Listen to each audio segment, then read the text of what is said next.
Begitu juga planet yang lain bersama matahari mengelilingi pusat galaksinya. Semua ini kalau bukan karena nur dan hidayah dari Allah, niscaya akan terjadi kehancuran.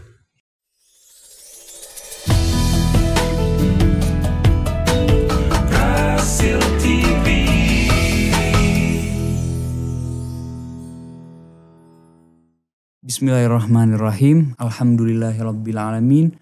Allahumma shalli ala Muhammadin wa ali Muhammad. Assalamualaikum warahmatullahi wabarakatuh.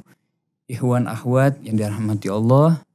Pada pertemuan kali ini kita akan berdiskusi dengan ayahanda Ustadz Husain bin Hamid Alatas dan ayahanda Ustadz Hamzah Alatas. Pada pertemuan kali ini kita akan berdiskusi mengenai urgensi Al-Quran dalam kehidupan kaum muslimin. Sebelum kita mulai, mari kita bersama-sama membaca Ummul Quran yang akan dibacakan oleh Ustadz Husain bin Hamid Alatas. A'udzu billahi minasy syaithanir rajim. Bismillahirrahmanirrahim. Alhamdulillahi rabbil alamin. Ar-Rahmanir Rahim. Maliki yaumiddin. Iyyaka na'budu wa iyyaka nasta'in. Ihdinas siratal mustaqim. Siratal ladzina an'amta 'alaihim. Ghairil maghdubi 'alaihim waladdallin. Amin. Shadaqallahul azim wa shadaqa rasuluhul karim. Pada pertemuan kali ini subtema yang akan diikut, apakah cukup bagi kaum muslimin hanya merujuk kepada tulisan ulama kita dari berbagai macam mazhab tanpa merujuk pada Al-Quran? A'udzu billahi minasyaitonir rajim. Bismillahirrahmanirrahim. Alhamdulillahilladzi hadana li hadza wa ma kunna linahtadiya laula an hadanallah. Wassalatu wassalamu ala sayyidina Muhammad ibn Abdullah wa ala alihi wa sahbihi wa man jahada fi sabilihi wa wala. Amma ba'du. Menarik sekali tema kali ini yang dikemukakan tadi oleh host kita kali ini, Ananda Hasan ibn Husain Alatas, yaitu dalam tema pokok urgensi Al-Quran dalam kehidupan kaum muslimin, dan subtemanya apa tadi? Cukupkah? Apakah cukup kita merujuk kepada kitab-kitab yang ditulis oleh para ulama dari berbagai mazhab, yang ini merupakan memang hazanah yang begitu melimpah dari para ulama kaum muslimin. Apakah udah cukup seperti itu tanpa merujuk lagi kepada Al-Quran? Nah, ini sering gaung atau seruan untuk kembali kepada Al-Quran, untuk berpegang teguh kepada Al-Quran. Kan ini pesan Nabi. Ini adalah pesan dari Allah Subhanahu wa Ta'ala, agar supaya kita senantiasa berpegang teguh kepada Al-Quranul Karim. Karena Al-Quran ini Rasulullah katakan fahuwa hablullahil matin. Al-Quran adalah tali Allah yang sangat kuat. Allah Subhanahu wa Ta'ala perintahkan wa'tasimu bihablillah. Berpegang teguhlah dengan tali Allah. Hablullah adalah Al-Quran ini yang menghubungkan kita dengan Allah Subhanahu wa Ta'ala, dan sekaligus menghubungkan kita dengan Rasulullah Sallallahu Alaihi Wasallam. Nah, ketika ada seruan, ajakan untuk kita selalu merujuk kepada Al-Quran, sering disanggah seruan ini loh. Memangnya kita sudah menyimpang apa dari Al-Quran seperti itu? Nah, nanti kita bisa lihat contoh-contohnya. Ya. Banyak di antara perilaku kita yang secara tidak sadar Mungkin dalam hal kita menjalankan ibadah ritual itu memiliki kesamaan seperti itu. Akan tetapi dalam ibadah sosial misalnya, atau dalam hukum-hukum pun banyak yang bertentangan dengan Al-Quran. Seperti contohnya dalam hubungan sosial, hubungan dalam beragama, bersaudara. Ketika Allah Subhanahu wa Ta'ala berfirman, innamal mu'minuna ikhwatun. Nah, ini kan perintah tegas. Ada adatu hasrin di sana. Kata innama. Hanya saja kaum mukminin itu adalah yang bersaudara. Ketika kaum muslimin bertikai, bermusuhan antara mereka, itu di antara mereka akan diragukan keimanan mereka. Karena Allah awali kalimat ini dengan adatu hasrin, kata innama tadi. Begitu juga untuk berpegang teguh dengan tali agama Allah ini, tali Allah ini yaitu Al-Quran. Agar supaya kita tidak bercerai-berai. Tapi enggak, masing-masing yang menjadi pegangan dan patokannya adalah madhabnya masing-masing. Apa kata ulamanya, inilah yang jadi pegangan. Tapi apa yang kata Allah Subhanahu wa Ta'ala, kalian ini bersaudara. Oh kan kalau berbeda pendapat itu wajar, berbeda pendapat. Memang Allah Subhanahu wa Ta'ala ciptakan kita ini sebagai manusia secara fitrinya kita ini beda. Satu sama lain Allah ciptakan ini bagian dari apa? Kekuasaan Allah Subhanahu wa Ta'ala. Bagian dari ayat-ayat Allah yang begitu menakjubkan, bagaimana kita ini Allah ciptakan berbeda-beda. Walaupun saudara kembar sekalipun pasti ada perbedaan seperti itu.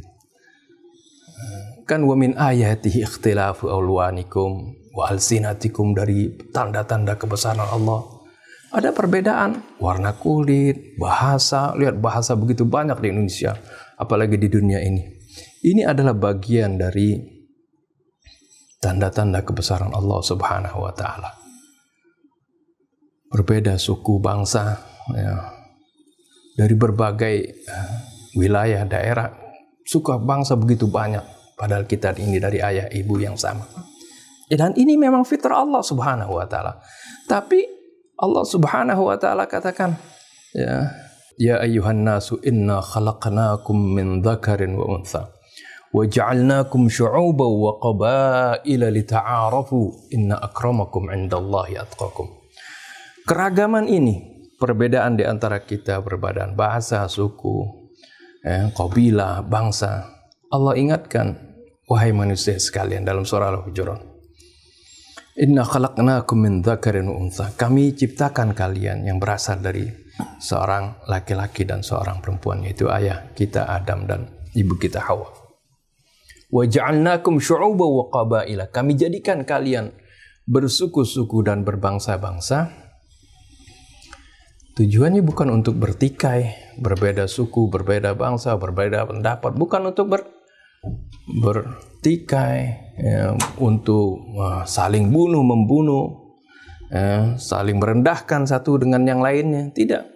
Tapi lita'arafu, tujuannya adalah saling mengenal di antara kalian dengan berkenalan, ya, kemudian bertukar pikiran, saling mengisi satu sama lain kekurangan, karena setiap manusia nggak ada yang sempurna, masing-masing, ya, satu ada kelebihan, satu ada kekurangan, saling bertukar sehingga menjadi suatu komunitas yang sempurna seperti itu.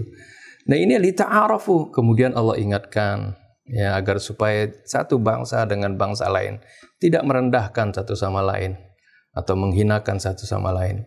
Ya, Allah katakan inna akramakum indallahi atqakum. Sungguhnya orang yang paling mulia di antara kalian adalah orang yang paling bertakwa. Ini kan tuntunan Al-Quran begitu indah. Lalu kita lihat kenyataannya, bagaimana kaum muslimin seperti tadi. Ketika mereka merefer hanya kepada kitab-kitab mereka, itulah yang jadi rujukan. Bahkan ada sebagian orang bilang, oh kalau kita menarikkan ini kan kata Allah, oh nggak ada di kitab fikih ini misalnya, seperti itu. Misalnya Fathul Mu'in lah yang biasa kita baca, itu kan nggak ada di Fathul Mu'in. Itu kita menghargai ulama terdahulu, mereka sudah mengarang suatu buku, memberikan penerangan kepada umat. Tapi itu kan pemahaman, itu kan interpretasi yang biasanya para ulama setiap zamannya itu memiliki pengetahuan pada masanya, pada zamannya. Para ulama terdahulu misalnya yang 1000 tahun yang lalu, nggak mungkin mereka tahu tentang keadaan dan situasi pada saat ini. Tapi kalau Al-Quran adalah ilmu Allah yang tidak dibatasi oleh ruang dan waktu. Oleh karena itu penting kita, walaupun kita baca kitab-kitab Turath para salafus saleh, kita baca, tapi tetap Al-Quran sebagai rujukan utama. Kita cocokkan dulu kepada Al-Quran. Saya sering menganalogikan ibarat seorang tukang bangunan, tukang masang bata misalnya. Kalau dia disuruh pasang bata yang bata sepanjang 1400 meter misalnya. Ya, kita analogikan dengan masa kita dengan masa Rasulullah 1400 tahun. 1400 meter dibikin bata, susunan bata seperti itu, pasang tembok, bikin tembok 1400 meter tanpa menggunakan benang sebagai acuan. Pasti dari sana misalnya, masih dekat dari titik awal sampai titik 1400 itu, awalnya masih lurus. Tapi ketika bata kedua, bata ketiga itu mulai ada sedikit miring, makin kesini makin, kalau nggak diluruskan pakai benang tadi, pasti makin merencong, seperti makin miring. Nih benangnya ini adalah Al-Quran yang menghubungkan kita dengan Rasulullah dan juga sekaligus menghubungkan kita dengan Allah Subhanahu wa Ta'ala. Jadi seruan kepada tadi menjadikan Al-Quran sebagai rujukan dan pentingnya Al-Quran sebagai pedoman bagi kaum muslimin ini. Seperti itu, supaya tidak terjadi penyimpangan-penyimpangan yang mungkin, saya sih ngikutin ustadznya ngikutin lagi. Nah itu penyimpangannya sedikit, walaupun misalnya ustadz yang pertama itu hanya memberikan tamsil atau apa, tapi kan bisa saja salah fahami seperti itu. Ya, kemudian menyimpang sampai bawah, akhirnya penyimpangannya begitu jauh. Nah inilah yang sebenarnya yang begitu harus kita perhatikan. Kalau tidak ada Al-Quran yang terjamin sampai sekarang ini, umat Islam pasti akan tersesat seperti itu. Mungkin itu saja dari saya. Mungkin nanti akan ada penjelasan dari guru kita Ustaz Husain bin Hamid Al-Attas yang lebih luas, dan juga kita akan lihat bagaimana contoh-contohnya nanti. Wallahu a'lam. A'udzu billahi minasyaitonir rajim. Bismillahirrahmanirrahim. Alhamdulillahi rabbil alamin. Lakal hamdu ya Rabbana wa lakas syukru kama yanbaghi li jalali wajhikal karim wa li azimi sultanik. Subhanak la nuhsi thana'an 'alaika anta kama athnaita 'ala nafsi. Falakal hamdu hatta tarda wa lakal hamdu idza radit wa lakal hamdu ba'da ar-ridha. Allahumma salli wa sallim wa barik ala sayyidina wa nabiyyina Muhammadin wa alihi wa sahbihi wa sallim. Subhanaka la ilma lana illa ma 'allamtana innaka antal alimul hakim wa la hawla wa la quwwata illa billahil aliyyil azim. Allahumma atina min indika rahmah wa 'allimna min ladunka ilman nafi'a wa anfa'na bima 'allamtana. Rabbana zidna ilman wa alhiqna bis salihin, amma ba'du. Ikhwan akhwat, pendengar, pemirsa yang dirahmati Allah. Pagi hari ini, alhamdulillah kita berjumpa kembali pada sesi kedua. Setelah pertemuan kita pertama dengan tema urgensi Al-Quran dalam kehidupan kaum muslimin. Kita ditemani Ustaz Hamzah bin Attas Al-Attas, itu juga Ananda Hasan bin Husain Al-Attas, bersama Abdul Rabb Obi, gitu pula Atif Setiabudi. Semoga kajian renungan kita pada pagi hari ini memberikan pencerahan buat kita, yang mengarahkan kita untuk bersatu sebagai ummatan wahidah, atau dalam umat yang satu. Inna hadhihi ummatukum ummatan wahidatan wa ana rabbukum fa'budu. Subtema pada kali ini, apakah cukup bagi kita kaum muslimin hanya merujuk kepada tulisan ulama-ulama kita dari berbagai macam mazhab tanpa kembali kepada Al-Quran? Karena kita sering mendengarkan slogan-slogan semacam ini. Cukup kita membaca tulisan ulama kita yang mereka gali dari Al-Quran, mereka lebih tahu dibandingkan kita, tanpa harus merujuk kepada Al-Quran. Amirul Mukminin Ali bin Abi Thalib alaihi salatu wassalam satu hari berkata di hadapan orang-orang seperti mereka yang menyerukan slogan-slogan semacam ini, yang ingin memutuskan kita kaum muslimin dari hubungan dan ikatan kita kepada Allah. Akhirnya kita bukan terikat dengan ikatan yang sama, tapi terikat oleh kefanatikan terhadap kelompok, golongan, dan mazhab yang mencerai-beraikan kita. Kita boleh saja berbeda mazhab, tapi asal ikatan kita, ikatan keimanan kepada Allah, kesatuan dalam satu umat, perbedaan pendapat manusia tidak akan memecah belah kita. Imam Ali berkata, "Laisa ba'dal Qur'an min faqah, wa laisa qablahu min kafaf." Setelah Al-Quran, kalau kita jadikan Al-Quran berada pada prioritas pertama, maka setelah kita menikmati hidangan Al-Quran, bimbingan dan petunjuk maupun cahayanya, kita tidak butuh kepada yang lain. Tapi walaupun kita banyak mengkaji, meneliti berbagai macam penelitian dan kajian, tanpa Al-Quran, tidak mungkin semua itu akan mencukupi kita. Sebagaimana pada sesi yang lalu kita membacakan firman Allah dalam surat Yunus, Ya ayyuhan nas qad ja'atkum mau'izatun min rabbikum wa shifaa'un lima fis sudur wa hudan wa rahmatun lil mu'minin.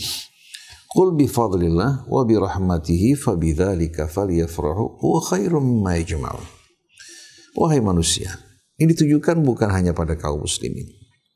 Wahai manusia, telah datang kepada kalian mau'izah, nasihat, petuah yang menyentuh, nasihat yang membimbing, mengarahkan kalian kepada kehidupan yang lebih baik dan lebih lurus. Karena datangnya dari Tuhan kalian, pencipta kalian.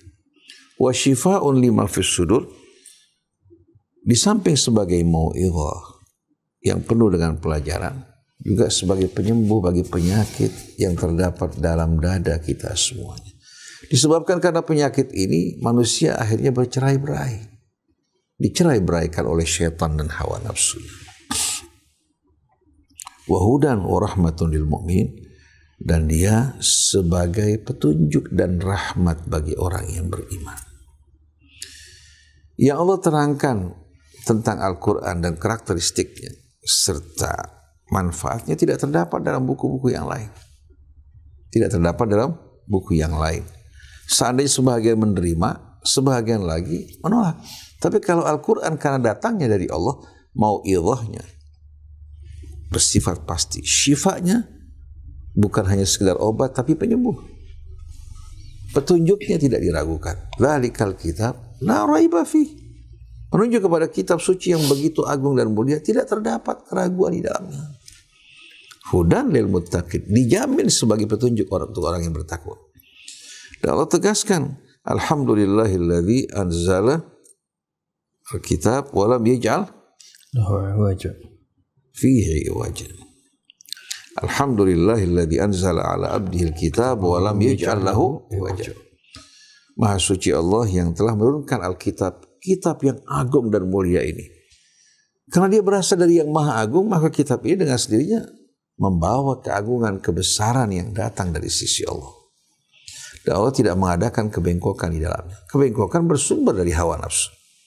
Jadi bagaimanapun cermat telitinya ulama kita dalam kajian-kajian mereka, yang merujuk kepada pendapat mereka bukan kembali kepada apa-apa yang pasti yang datang dari Allah dan Rasulnya. Kita tidak bicarakan hal ini. Yang pasti yang datang dari Allah itu bukan monopoli satu mazhab. Tapi itu syariat yang datang dari Allah. Tapi yang menjadi pembicaraan kita, pendapat-pendapat pribadi setiap mujtahid, setiap pengikut mazhab. Pendapat ini tidak bersifat sakral. Nah, bagaimana kita memastikan kebenaran pendapat ini kalau tidak memiliki tolak ukur? Seperti yang Ustadz Hamzah katakan, 1400 tahun, katakan 1400 meter.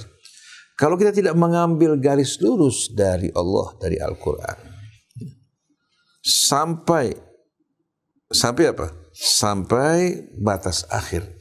Kemudian kita memasang batas sesuai dengan petunjuk garis tersebut atau benang tersebut, pasti akan mencong. Mencong nggak? Pasti akan mencong. Kita kembali ke ulama A, ulama kembali kepada ulama B, sampai ke atas pasti akan mencong. Tapi kalau kita ambil garis lurus dari mulai Al-Quran, dari mulai Nabi kita sampai kepada kita, begitu kita mendengarkan pendapat ulama yang tidak sejalan, tidak searah dengan Quran, kita bisa apa? Sisihkan. Tapi kalau kita tidak memiliki tolok ukur yang disepakati, kita akan dibawa mencong-mencong ke sana kemari, dibawa oleh gravitasi hawa nafsu untuk apa? Bercerai-berai. Setelah itu Allah mengatakan, "Qul bi fadlillah," katakan dengan karunia Allah, wa rahmatihi, dan rahmatnya, fabidzalika falyafrahu. Dengan karunia rahmat Allah mereka sambut dengan penuh rasa gembira. Kenapa? Huwa khairum mimma yajma'un. Dia lebih baik dari segala apa yang dikumpulkan manusia dari berbagai macam pengetahuan. Karena apa yang dikumpulkan manusia tidak sama dengan apa yang datang dari Allah. Kenapa? Karena Allah nurus samawati wal ard. Dia menjadi nur yang menerangi langit dan bumi dengan hidayah. Dalam surat An-Nur ketika Allah menurunkan ayat tersebut, sebelumnya Allah terangkan, walaqad anzalna ilaikum ayatin mubayyinat. Sungguh kami telah menurunkan bagi kalian ayat-ayat yang memberikan penerangan, penjelasan yang sejelas-jelasnya. Wa mathalan minal ladzina khalau min qablikum, dan perumpamaan umat-umat terdahulu. Kenapa mereka bangun, kenapa mereka jatuh, kenapa mereka runtuh. Semua ada sebab yang diterangkan dalam Al-Quran. Wa mathalan minal ladzina khalau min qablikum wa mau'izatan lil muttaqin, dan mau'izah yang terindah bagi orang yang bertakwa yang datang dari pencipta mereka. Laqad anzalna ilaikum ayatin mubayyinatin wa mathalan minal ladzina khalau min qablikum wa mau'izatan lil muttaqin. Setelah Allah menjelaskan kitabnya sebagai mau'izah yang begitu indah, Allah berikan perumpamaan buat kita mengenai kitab sucinya. Allahu nurus samawati wal ard. Allah adalah nur yang menerangi langit dan bumi. Maksudnya apa? Memberikan petunjuk hidayah kepada seluruh makhluknya di alam raya. Bumi kita yang melakukan rotasi pada subuhnya, kemudian mengelilingi matahari. Begitu juga planet yang lain bersama matahari mengelilingi pusat galaksinya. Semua ini kalau bukan karena nur dan hidayah dari Allah, niscaya akan terjadi kehancuran. Tubuh kita yang bekerja dengan sempurna, fungsi jantung kita, paru-paru kita, ginjal kita, pencernaan kita, ini kan semua membutuhkan bimbingan.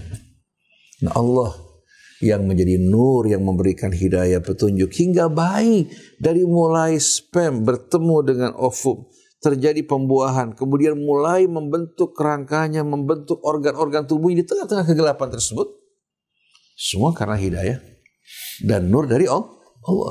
Jadi nur ini sebenarnya menggambarkan hidayah dan petunjuk.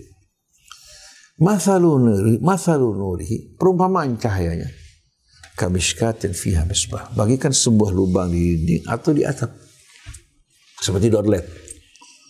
Fiha misbah, di dalamnya terdapat pelita. Pelita cahaya. Ya. Kalau berada pada tempat yang kecil, di tempat tersebut terang benderang enggak? Al-misbahu fi zujajah. Pelita tersebut terbungkus oleh apa? Oleh kaca laksana kristal. Az-zujajatu ka'annaha kaukabun durri. Kaca atau cermin tersebut laksana bintang yang terang benderang. Ini kan merupakan gambaran yang amat menakjubkan kan. Allah berikan gambaran ini karena pada situ belum ada lampu kristal.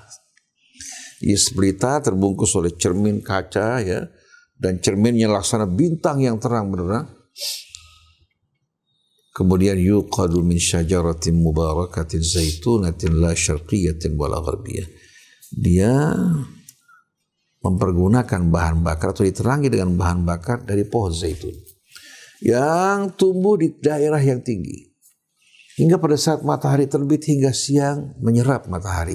Pada saat menuju ke arah barat matahari, dia juga mendapatkan cahayanya. Hingga menghasilkan minyak yang jernih. Yakadu zaituha yudhi walau lam tamsasunat. Sampai-sampai apa? Minyaknya itu sebelum terkena api sudah menyala. Jadi paduan antara tempat yang kecil dengan pelita yang terbungkus oleh cermin kristal laksana bintang kejora dengan minyak zaitun yang menyala sebelum tersentuh oleh api menghasilkan nurun ala nur, cahaya di atas cahaya, tidak terdapat lagi kegelapan. Lalu Allah melanjutkan, yahdillahu li nurihi may yasha, Allah berikan hidayah dengan nurnya siapa yang dikehendaki. Ini menjelaskan maksud dari nur adalah hidayah. Bukan Allah cahaya, cahaya ciptaan Allah. Allah membimbing dengan cahayanya siapa-siapa yang dikehendaki, yang hatinya terbuka, yang mau berfikir, bukan yang mengikuti hawa nafsu atau yang menyombongkan diri. Yahdillahu li nurihi may yasha wa yadribullahu al-amthala lin-nas wallahu bikulli syai'in alim. Allah berikan perumpamaan ini bagi manusia. Allah Maha mengetahui segala sesuatu. Nah, dengan perumpamaan ini Allah tegaskan bagaimana Al-Quran perannya sebagai cahaya yang tidak mungkin kita dapatkan dari buku-buku ulama kita tanpa mengurangi rasa hormat kita pada mereka. Mereka mengkaji, meneliti. Betul tidak? Begitu juga Allah sebutkan dalam surat An-Nisa pada ayat 174. Allah berfirman, ya ayyuhan nas, wahai manusia, kembali kepada manusia. Qad ja'akum burhanun mir rabbikum, telah datang kepada kalian argumen dari Tuhan kalian. Supaya kalian tidak beralasan di hari kemudian nanti kamu belum pernah mendapatkan penerangan. Telah datang argumen dari Tuhan kalian. Wa anzalna ilaikum nuram mubina, dan kami turunkan bagi kalian cahaya yang memberikan penerangan. Tidak bercampur dengan kegelapan. Wa anzalna ilaikum nuram mubina fa ammal ladzina amanu billah. Adapun orang yang beriman kepada Allah, wa'tasamu bihi, dan berpegang teguh kepada Allah, kepada kitabnya, fasayudkhiluhum fi rahmatin minhu wa fadl. Allah akan memasukkan mereka ke dalam rahmat dan karunia-Nya. Wa yahdihim ilaihi siratan mustaqima, dan Allah akan membimbing mereka menuju jalan yang lurus. Siapa kira-kira di antara kaum muslimin yang mengingkari ayat-ayat Al-Quran? Walaupun mereka berbeda pendapat, mereka bersatu dalam Al-Quran. Betul tidak? Tapi syaitan ingin memisahkan kita dari Quran yang mempersatukan kepada pendapat yang mencerai-beraikan, kemudian menghembuskan di hati mereka fanatisme pada pendapat-pendapat ulama mereka. Padahal para ulama seperti Syafi'i, Maliki, Hambali, Hanafi, dan lain-lainnya tidak pernah mengajak umat kepada mereka. Semua mengajak kepada Allah. Tapi yang dibawa para pengikut ini justru termakan oleh fanatisme. Jadi kesimpulannya, tidak mungkin kita akan dapat betul-betul menjadi seorang muslim yang baik, yang berjalan di atas kebenaran, melainkan kita menjadikan Quran sebagai rujukan pedoman kita, dan kita membaca penelitian para ulama sebagai bantuan untuk memahami Al-Quran. Bukan mengedepankan pendapat ulama, menempatkan Quran di belakang. Dalam suratul Maidah Allah berfirman, qad ja'akum minallahi nurun wa kitabun mubin. Telah datang kepada kalian dari sisi Allah nur dan kitab yang memberikan penerangan. Yahdi bihillah, Allah akan membimbing dengan kitab tadi dan cahaya tadi. Manittaba'a ridwanahu, siapa yang mau mengikuti keridhaan Allah. Subulas salam, menuju jalan-jalan keselamatan, bukan hanya satu tapi subulas salam. Wa yukhrijuhum minadh-dhulumati ila nur, dan Allah akan mengeluarkan mereka dari dalam kegelapan menuju kehidupan yang terang benderang. Wa yukhrijuhum minadh-dhulumati ila nuri bi'idznih, Allah akan keluarkan mereka dari dalam kegelapan yang bermacam-macam menuju cahaya Allah. Biizni, dengan seizin Allah. Karena yang sombong tidak akan dapat izin. Wa yahdihim ila siratim mustaqim, dan membimbing mereka ke jalan yang lurus. Setelah kita memahami bagaimana Allah jelaskan peran dan fungsi Al-Quran dalam kehidupan kita yang tidak mungkin dapat digantikan dengan kitab manapun. Dan semuanya mengajak kita untuk bersatu dalam agama Allah. Dalam suratul An'am Allah dengan tegas mengatakan wa anna hadza sirati mustaqima. Dan ini menunjuk kepada kitab sucinya adalah jalanku yang lurus. Allah jelaskan bahwa Al-Quran itu merupakan siratul mustaqim dalam surat Yasin. Bismillahirrahmanirrahim. Yasin wal Qur'anil Hakim innaka laminal ala siratil mustaqim. Jadi bagaimana Allah jelaskan bahwa Rasulnya di atas jalan yang lurus. Jadi pada saat kita berdoa, ihdinas siratal mustaqim, sebetulnya kita mohon petunjuk kepada Allah agar ditunjukkan jalan yang lurus, dan jalan lurus tersebut bukan sesuatu yang apa? Yang mubham, tapi Quran menjadi pedoman kita yang akan membawa seluruh umat manusia menuju tujuan yang sama. Seperti orang yang berkumpul sholat di sekeliling Ka'bah, dari timur, dari barat, dari utara, dari selatan, tapi semua mengarah kepada tujuan yang sama. Allah juga berfirman, ya ayyuhalladzina amanu taqullah haqqa tuqatih wa la tamutunna illa wa antum muslimun wa'tasimu bihablillahi jami'an wa la tafarraqu. Wahai orang yang beriman, bertakwalah kepada Allah dengan semaksimal ketakwaan, kemampuan kalian. Kemudian jangan kalian biarkan diri kalian mati kecuali dalam keadaan muslimun, bersama-sama sebagai muslimin yang berserah diri kepada Allah. Berpegang teguhlah kalian bihablillah, itu Al-Quran. Wala tafarraqu, jangan bercerai-berai. Sesuai dengan tadi ayat tadi kan dalam surah An-Nisa tadi. Fa ammal ladzina amanu billahi wa'tasamu bihi. Betul. Al-Quran. Al-Quran. Jadi Al-Quran saling menafsirkan. Iya. Sering diartikan dengan tali agama Allah. Jadi kabur, padahal jelas-jelasan Al-Quran yang maksudnya. Hablullah ini ikatan dari Allah yang mengikat kita semua dalam satu kesatuan sebagai ummatan wahidah. Betul. Kemudian kita lihat ya, menjawab pertanyaan sebahagian orang yang mengatakan apakah kita sudah menyimpang dari Al-Quran. Tidak semua pendapat ulama-ulama menyimpang dari Al-Quran. Tapi namanya manusia, jangankan ulama, sahabat-sahabat Nabi saja ya terkadang dikoreksi ya oleh yang lain, seperti Sayyidah Aisyah Ummul Mukminin radhiyallahu anha paling sering mengoreksi sahabat-sahabat yang meriwayatkan hadis yang menyalahi Al-Quran. Seperti riwayat dari seorang sahabat yang mengatakan bahwa mayit yang dikubur akan disiksa disebabkan tangisan keluarganya. Sayyidah Aisyah mengatakan ini tidak benar. Allah berfirman wala taziru waziratun wizra ukhra. Masa orang yang berbuat salah orang lain yang dihukum? Betul enggak? Dan banyak istidrakat Aisyah Ummul Mukminin radhiyallahu anha ala sahabah. Kritikan Sayyidah Aisyah terhadap sahabat-sahabat Nabi dengan menjadikan Quran sebagai rujukan. Diluruskannya dengan Al-Quran. Di antaranya ketika seorang tabi'i mengatakan bahwa ada riwayat yang mengatakan bahwasanya Nabi Muhammad melihat Tuhannya dengan mengambil thumma dana fatadalla fakana qaba qausaini aw adna.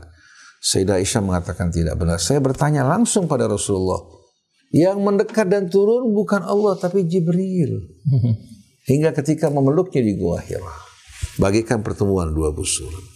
Jadi kalau kita perhatikan, tanpa kembali kepada Al-Quran tidak mungkin kita bisa mengkritisi kesalahan-kesalahan kita. Akhirnya tetap kita berlarut dalam kesalahan, masing-masing bangga dengan pendapatnya dan saling menyesatkan. Oleh karena itu salah satu persoalan dan ini menyangkut iman dan tauhid kita. Karena tidak kembali kepada Al-Quran, kita dicerai-beraikan, akhirnya terjerumus dalam golongan orang yang mempersekutukan Allah. Karena orang kalau kembali kepada Allah pasti bersatu. Mau dari timur, mau dari barat, mau dari utara, dari selatan, Afrikanya, Asianya, Eropanya, Amerikanya. Kalau kembali kepada Allah pasti bersatu. Nah, dalam surat Rum ayat 29-30 Allah berfirman, "Wala takunu minal musyrikin." Sekali-kali jangan kalian menjadi orang musyrik. minal ladzina farraqu dinahum wa kanu syi'a lasta minhum fi minal ladzina farraqu dinahum wa kanu syi'a kullu hizbin bima ladaihim farihun. 29:30 surat Ar-Rum. Jangan sekali-kali kalian termasuk dari orang musyrik. Kita bertanya, siapa yang kau maksudkan dengan mereka ya Rasulullah? Dijawab, ya Allah. Siapa yang kau maksudkan dengan mereka? Ya Allah. Dijawab oleh Allah langsung. Minal ladzina farraqu dinahum. Itu mereka yang memilah-milah agama mereka. Wa kanu syi'a, akhirnya mereka bergolongan-golongan. Syiah jamaknya syiah, berkelompok-kelompok dan bergolongan-golongan. Masing-masing mengikuti apa? Mengikuti ikutan mereka. Kullu hizbin bima ladaihim farihun. Tiap hizib, tiap kelompok ini merasa bangga dengan apa yang ada pada mereka. Berarti kalau orang bercerai-berai, orang yang mempersekutukan Allah. Betul enggak? Allah ingatkan wala takunu kalladzina tafarraqu wakhtalafu min ba'di ma ja'ahumul bayinat wa ulaika lahum adzabun adzim. Jangan kalian tergolong dari orang-orang yang berselisih, bercerai-berai setelah datang keterangan, penjelasan dari Allah yang sejelas-jelasnya. Dan mereka, Allah sediakan bagi mereka azab yang maha besar.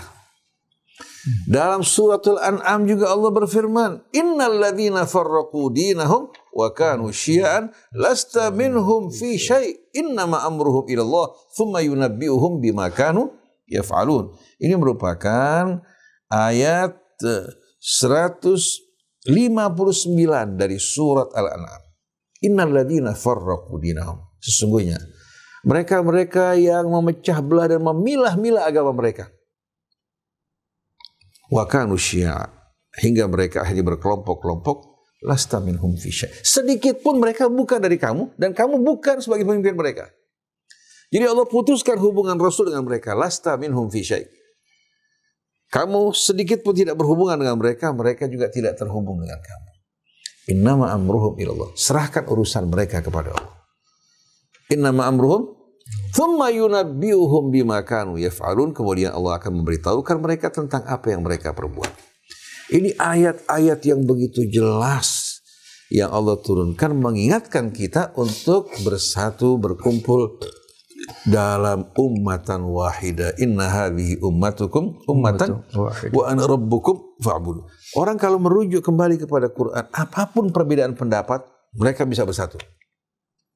Tapi kalau meninggalkan Quran, kembali kepada doktrin madhab, mereka akan semakin berjauhan satu dengan lainnya karena muncul kebanggaan di hati mereka. Kita kelompok yang selamat, golongan yang kelak di hari kemudian nanti akan menjadi golongan yang disambut oleh Allah. Ini merupakan kebanggaan yang berasal dari hembusan syaitan. Mereka merasa diri mereka paling benar padahal jauh dari Allah. Jadi kita lihat bahwasanya merujuk kepada Al-Quran merupakan satu keharusan. Allah tidak jadikan buku ulama kita rukun iman. Tapi Allah jadikan Quran sebagai rukun iman kita, pedoman hidup kita. Bahkan Nabi diperintahkan berpegang teguh kepada Al-Quran. Wa anihkum bainahum bima anzalallah wa la tattabi ahwa'ahum. Hendaklah kamu selalu memberikan keputusan sesuai dengan apa yang Allah turunkan dan jangan ikuti hawa nafsu mereka. Maka kita sebetulnya dengan Al-Quran kita memiliki Islam konseptual. Dengan Nabi kita memiliki Islam aktual. Nabi dengan sunnahnya mengaktualisasikan apa yang Allah subhanahu wa ta'ala turunkan dalam kitabnya. Maka kedua-duanya tidak akan saling bertabrakan. Tapi yang terjadi sekarang ini, pendapat-pendapat ulama kita dengan kefanatikan para pengikutnya ternyata saling bertabrakan hingga akhirnya saling kafir mengkafirkan. Jadi urgensi Al-Quran dalam kehidupan kaum muslimin merupakan satu hal yang pasti, yang tidak mungkin ditawar-tawar. Kalau kita datang ke hadapan Allah dengan membawa Al-Quran, insya Allah selamat. Tapi kalau kita membawa fanatisme, kita datang ke hadapan Allah, suatu Allah bertanya, kenapa kamu melakukan ini atau itu? Dia mengatakan, saya ikut ulama-ulama kita ya Allah. Bukankah aku turunkan Al-Quran bagi kalian? Jangan harap orang semacam ini akan selamat. Bersihkan hati, kemudian terangi jiwa kita dengan Al-Quran, dengarkan petunjuk Allah. Jangan kamu giring Al-Quran mengikuti doktrin, madhab kamu dan kelompok kamu. Para imam di atas semua semua mengajak kita kepada Allah. Begitu pula Nabi kita Muhammad sallallahu alaihi wasallam. Wallahu a'lam. Demikian ikhwan akhwat kajian pada pagi ini. Insyaallah kita bertemu lagi. Wassalamualaikum warahmatullahi wabarakatuh. Waalaikumsalam warahmatullahi wabarakatuh.